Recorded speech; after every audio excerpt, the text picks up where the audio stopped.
আন্দোলনে উত্তাল ভারতে আবারও বাসের মধ্যে সংঘবদ্ধ ধর্ষণ।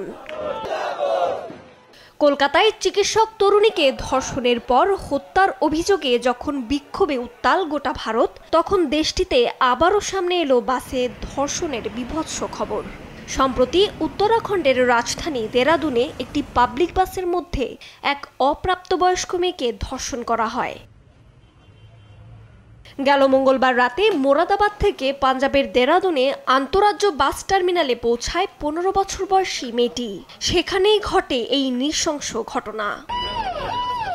এই ঘটনার 4 দিন পর গেল শনিবার একটি মামলার পর তদন্ত শুরু করেছে পুলিশ। এরই মধ্যে আটক হয়েছে সন্দেহভাজন 5 জন। পুলিশের তথ্য মতে ভুক্তভোগীও 5 জনের কথা উল্লেখ করেছেন।